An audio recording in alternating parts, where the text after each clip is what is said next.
17 जून 1925 की सुबह रामेश्वरम के रामनाथ स्वामी मंदिर में कुछ अलग ही नजारा देखने को मिला। मंदिर की नई नीति के खिलाफ 1000 से ज्यादा स्थानीय लोग सड़कों पर उतर आए। इस नीति के तहत अब हर भक्त को दर्शन के लिए 200 रुपए देने होंगे, चाहे वो स्थानीय हो या बाहर से आया हो। सरकारों द्वारा हिंदू मंदिरों पर नियंत्रण कर दशकों तक हिंदुओं की आस्था से खिलवाड़ किया जाता रहा है। यह शुल्क तमिलनाडु के हिंदू धार्मिक और धर्मांत बंदोबस्ती विभाग ने लगाया था, जिससे स्थानीय लोगों ने नाराजगी जताई। लोगों का कहना है कि सरकारें दशकों से हिंदू मंदिरों पर नियंत्रण कर रही है और हिंदुओं की आस्था के साथ खिलवाड़ कर रही है। एक स्थानीय निवासी ने कहा, यह मंदिर हमारी आस्था का केंद्र है। हम पीढ़ियों से यहाँ बिना किसी शुल्क के दर्शन करते आ रहे हैं। अब सरकार हमसे पैसे मांग रही है।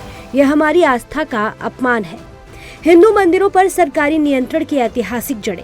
हिंदू मंदिरों पर सरकारी नियंत्रण की कहानी आज की नहीं है, बल्कि इसकी शुरुआत 19वीं सदी में ही हुई थी, जब ब्रिटिश औपनिवेशिक सरकार ने मंदिरों की विशाल संपत्ति और आय पर नजर रखते हुए उनके प्रशासन पर नियंत्रण शुरू किया। 1810 में बंगाल रेगुलेशन, 1817 में मद्रास रेगुलेशन, 1827 में बॉम्बे रेगुलेशन जैसे कानूनों के माध्यम से मंदिरों की आय और प्रबंधन को सरकार के अधीन कर दिया। क्योंकि उस समय मंदिर न केवल धार्मिक बल्कि सांस्कृतिक और आर्थिक केंद्र भी थे, इसलिए ब्रिटिश सरकार ने इन्हें अपनी आय का अच्छा स्रोत माना। स्वतंत्रता के बाद सरकारों ने हिंदुओं के मंदिरों को हिंदुओं को ना सौंपकर इस नीति को और सख्त कर दिया, ताकि वे हिंदू मंदिरों से धन कमा सके। खासकर दक्षिणी राज्यों में जैसे तमिलनाडु, कर्नाटक, आंध्र प्रदेश और केरल में सरकारों ने मंदिरों के प्रबंधन के लिए बोर्ड और ट्रस्ट बनवाए। इनमें सरकारी अधिकारियों की महत्वपूर्ण भूमिका होती है। तमिलनाडु का हिंदू धार्मिक और धर्मांत बंदोबस्ती अधिनियम 1959 इसका सबसे बड़ा उदाहरण है। यह कानून 1954 के सुप्रीम कोर्ट के फैसले के बावजूद पारित किया गया, जिसमें एक समान कानून को असंवैधानिक घोषित किया गया। आंध्र प्रदेश के तिरुमाला तिरुपति देवस्थानम सरकारी नियंत्रण का एक बड़ा उदाहरण है। इस मंदिर की आय और संपत्ति का प्रबंधन भी सरकार के हाथों में है।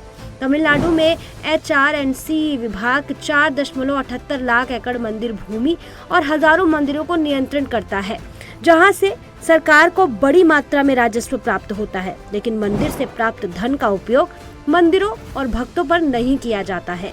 भारत में लगभग 32 लाख पूजा स्थलों में से अधिकांश हिंदू मंदिर है।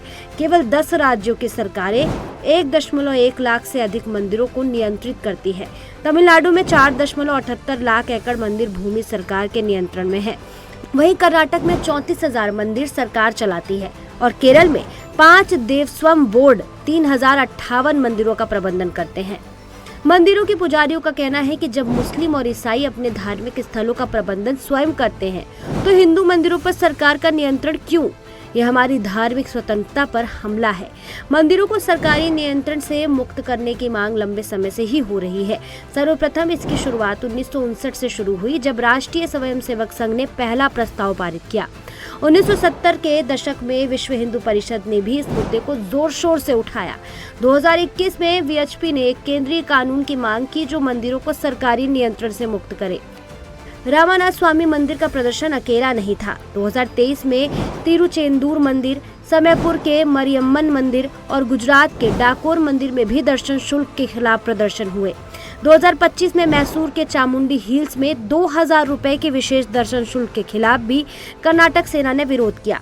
रामनाथ स्वामी मंदिर का प्रदर्शन और अन्य विरोध हिंदू मंदिरों पर सरकारी नियंत्रण के जटिल मुद्दों को उजागर करते हैं। एक और सरकार का कहना है कि भीड़ और रखरखाव के लिए शुल्क जरूरी है, तो दूसरी ओर भक्त इसे अपनी आस्था और सांस्कृतिक स्वायत्तता पर हमला मानते हैं। रामनाथ स्वामी मंदिर का प्रदर्शन एक सवाल छोड़ गया है। ये एक ऐसी यात्रा है जो अभी अधूरी है, लेकिन जिसका जवाब भारत की धार्मिक और सांस्कृतिक पहचान को और मजबूत कर सकता है।